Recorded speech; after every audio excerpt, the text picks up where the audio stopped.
السلام علیکم ورحمۃ اللہ وبرکاتہ ان الحمد للہ نحمدہ ونستعینہ اللہم صلی علی محمد وعلی آل محمد کما صلیت علی ابراہیم وعلی آل ابراہیم انک حمید مجید اللہم بارک علی محمد وعلی آل محمد کما بارکت علی ابراہیم وعلی آل ابراہیم انک حمید مجید۔ آج کی اس نشست میں جس کا موضوع ہے نماز فجر کی پابندی کرنے والوں کے لیے 10 بشارتیں، 10 خوشخبریاں۔ اگر لوگوں کو فجر اور عشاء کی نماز کا ثواب معلوم ہو جائے تو گھٹنوں کے بل گھستے ہوئے مسجد میں آئیں۔ اسے بخاری نے روایت کیا ہے۔ میں سمجھتا ہوں کہ کوئی بہت بڑا بد نصیب ہی ہوگا جو ان نبوی بشارتوں کو پڑھنے یا سننے کے بعد بھی نماز فجر چھوڑ کر سوتا رہے۔ خوشخبریاں کیا ہیں؟ بشارت کہتے ہیں خوشخبری کو۔ پہلی بشارت کیا ہے؟ بروز قیامت اسے مکمل نور حاصل ہوگا۔ پیارے رسول صلی اللہ علیہ وسلم نے فرماتے ہیں بشر المشائین فی الظلم الی المساجد بالنور التام یوم القیامہ، رواہ ابو داود، حدیث نمبر 561۔ تاریکیوں میں پیدل چل کر مسجد جانے والوں کو قیامت کے دن مکمل نور کی بشارت دے دو۔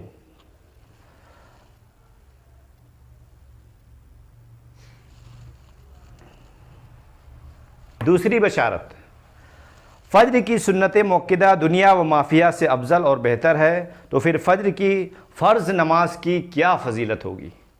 سبحان اللہ۔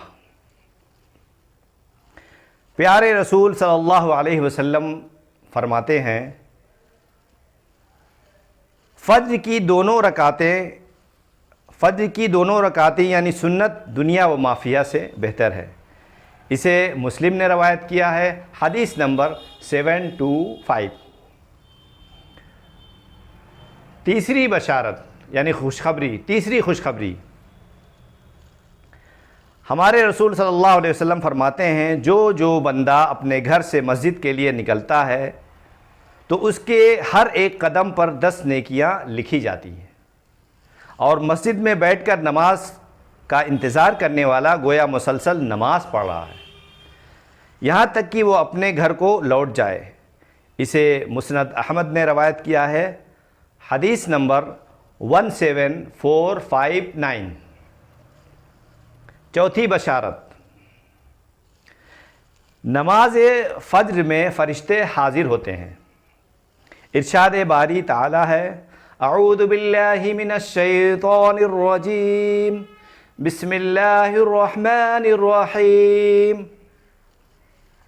اقم الصلاة لدلوک الشمس الى غسق اللیل وقرآن الفجر ان قرآن الفجر کان مشہودا۔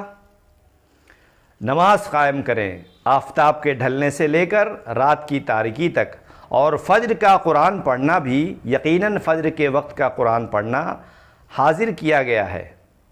سورہ اسراء آیت نمبر 78۔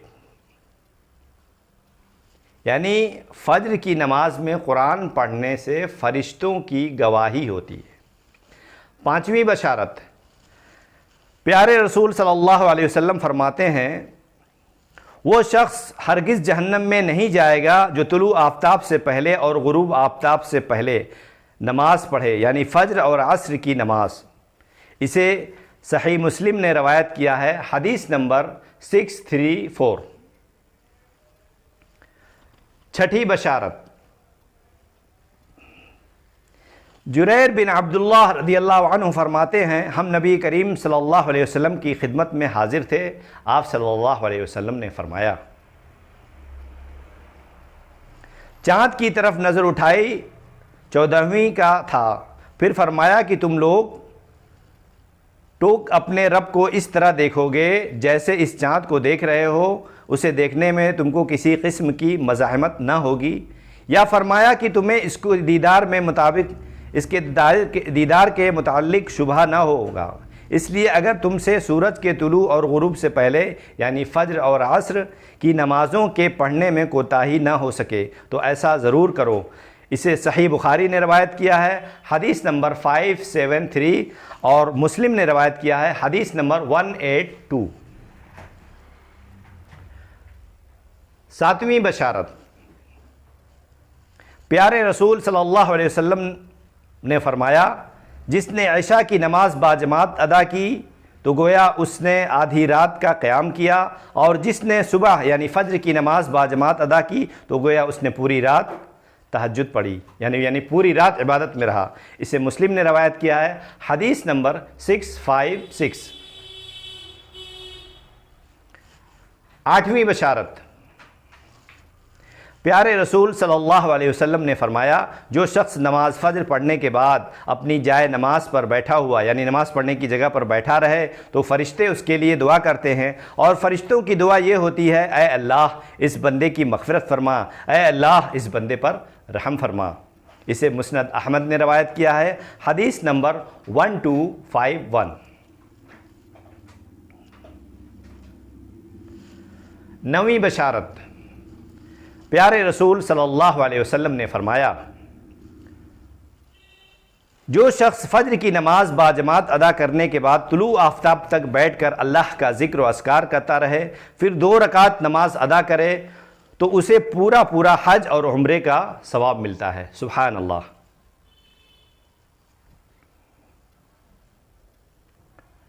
اسے ترمذی نے روایت کیا ہے حدیث نمبر 586۔ جو شخص فجر کی نماز باجماعت ادا کرنے کے بعد طلوع آفتاب تک بیٹھ کر اللہ کا ذکر و اذکار کرے پھر 2 رکعت نماز ادا کرے تو اسے پورا حج اور عمرے کا ثواب حاصل ہوگا۔ 10ویں بشارت، پیارے رسول صلی اللہ علیہ وسلم فرماتے ہیں جو صبح کی نماز ادا کرے تو وہ اللہ کے حفظ و امان میں رہتا ہے۔ اسے صحیح مسلم نے روایت کیا ہے حدیث نمبر 657۔ میرے پیارے بھائیوں بہنوں، مائیں، بیٹوں، بچوں، دوستوں، ساتھیوں، بزرگوں، اب ان 10 بشارتوں کے باوجود اگر آپ بغیر کسی عذر شرعی کے گھر میں نماز پڑھتے ہیں یا نماز پڑھتے ہی نہیں تو آپ سے زیادہ بد نصیب کون ہوگا کہ اتنی ساری خوشخبریوں کے باوجود آپ لوگ مسجد نہیں تشریف لاتے اور جماعت کے ساتھ نماز نہیں پڑھتے، اور رمضان کے بعد اکثر اور بیشتر مساجد ویران اور سنسان اور بہت کم نمازی ہوتے ہیں، بمشکل ہوتی ہے الا ماشاء اللہ مدارس اور جہاں پر لوگ پابندی کرتے ہیں۔ اللہ سبحانہ و تعالی ہم سب کو 5 وقت کی نماز باجماعت مسجد میں ادا کرنے کی توفیق عطا فرمائے، اور سنتوں اور قرآن اور حدیث کی درس و تدریس سے گھروں کو بھی آباد کروائے۔